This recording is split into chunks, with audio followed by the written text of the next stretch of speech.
जब एक सहाबी ने रात के पिछले पहर में कुरान की तिलावत शुरू की तो बाड़े में बंधा उनका घोड़ा अचानक बेकाबू होकर उछलने लगा और फिर उसी लम्हे उस सहाबी ने आसमान की तरफ एक ऐसा मंजर देखा जिसने उसके होश और हवास का पांसा पलट कर रख दिया। ये उस वक्त की बात है जब सहाबा किराम का मामूल था कि वो रातों को उठकर कुरान करीम की तिलावत किया करते थे। हजरत असीद बिन हजीर भी अपने घर के करीब एक खुली जगह जिसे बाड़ा कहा जाता है और जहां अनाज रखा जाता था वहां पर तिलावत कलाम पाक में मशगूल थे।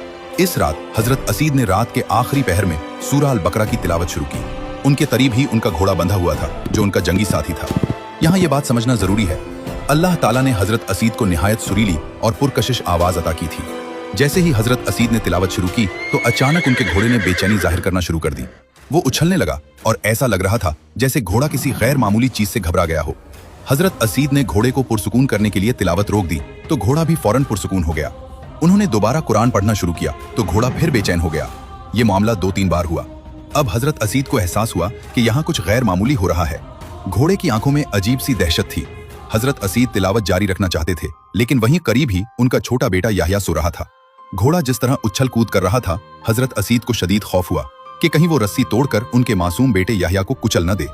जब हजरत असीद बच्चे को उठाने के लिए झुके और फिर इत्तेफाकन अपनी नजरें आसमान की तरफ उठाईं, उन्होंने देखा कि आसमान की तरफ एक नूर या बादल जैसी चीज है जिसमें चरागों जैसी रोशनियां थीं और वो आहिस्ता आहिस्ता ऊपर की तरफ जा रही थीं, यहाँ तक कि तारीक आसमान की बुलंदियों में गायब हो गईं। हजरत असीद पूरी रात हैरत और वजद की कैफियत में रहे और सुबह होते ही फौरन अल्लाह के नबी की बारगाह में हाजिर हुए और सारा किस्सा सुनाया। नबी करीम ने जब ये माजरा सुना तो आप सल्लल्लाहु अलैहि वसल्लम के लबों पर एक दिलकश मुस्कुराहट आ गई।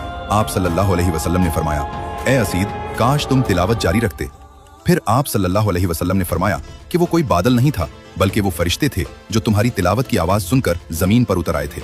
अल्लाह के रसूल ने एक हैरानकुन बात यह भी बताई कि अगर असीद तिलावत जारी रखते तो सुबह तक वो फरिश्ते वहीं रहते और मदीना के लोग भी उन्हें अपनी आंखों से देख लेते, क्योंकि वो नूरानी मखलूक अल्लाह के कलाम की मिठास में इस कदर खो चुकी थी कि वो लोगों की नजरों से भी न छुपते।